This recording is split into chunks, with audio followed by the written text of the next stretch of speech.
Hello students, today we will continue with our hormone classes. In this lecture we will cover the oligopeptides, and oligopeptides contain 3 to 10 amino acids. We're going to identify the primary sequence, or the amino acid sequence, of 5 of these oligopeptide hormones. And so let's begin with our first one. Our first oligopeptide hormone will have 3 amino acids, and let's identify that sequence. We're going to have glutamate,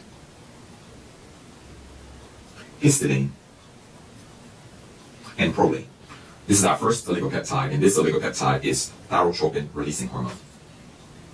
So I'm just going to put here TRH, thyrotropin releasing hormone. Our next hormone is going to have 7 amino acids. So let's first get the backbone of this one. So here we have our 7 amino acids. Now let's identify those amino acids. We're going to have arginine, valine, tyrosine, isoleucine, histidine, proline, and phenylalanine. And this oligopeptide hormone is angiotensin 3. Now you'll need to remember that there are several versions of angiotensin. There's angiotensinogen, which is converted to angiotensin 1, and then angiotensin 1 is converted to angiotensin 2, and then angiotensin 2 is converted to angiotensin 3. So there are several versions of this hormone that causes vasoconstriction. And so this is angiotensin 3. Let's look at our next oligopeptide hormone. Now this next oligopeptide hormone is going to have 10 amino acids. Okay, this is our backbone structure for this next oligopeptide hormone. Now let's identify the amino acid sequence. We're going to have glutamate, histidine, tryptophan, serine, threonine, glycine, leucine, arginine, proline, and glycine. And this oligopeptide hormone is gonadotropin releasing hormone. And so that one is abbreviated. Usually you know what to put it. I'm just going to put it here. Gonadotropin releasing hormone. Let's identify our next hormone. This next hormone has 9 amino acids in it. So let's identify the backbone structure is going to be a little different.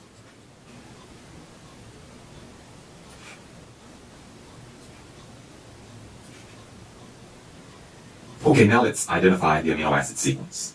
Okay, these two have to be cysteine. Okay, and going around counterclockwise, we're going to have tyrosine, isoleucine, glutamate, aspartate, proline, leucine, and glycine. And so this oligopeptide hormone not only has primary structure, but it has a little secondary structure with this disulfide bridge with the 2 cysteines. This oligopeptide hormone is oxytocin.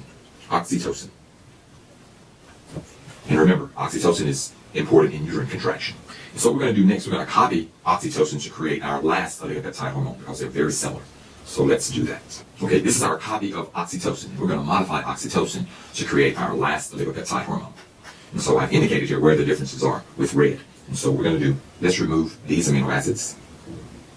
So we're going to remove isoleucine, and we're going to remove leucine. And we're going to put our new amino acids. Our new amino acids are going to be phenylalanine and arginine. So here we're going to put phenylalanine, and here we're going to put arginine. And now we have a new oligopeptide hormone. And this oligopeptide hormone is going to be antidiuretic hormone. ADH, antidiuretic hormone. And so these are the 5 oligopeptide hormones, the structure of the 5 oligopeptide hormones that you may or may not be responsible for. We have thyrotropin releasing hormone, angiotensin 3, gonadotropin releasing hormone, oxytocin, and antidiuretic hormone. And that concludes this lecture. Hope that you learned a lot.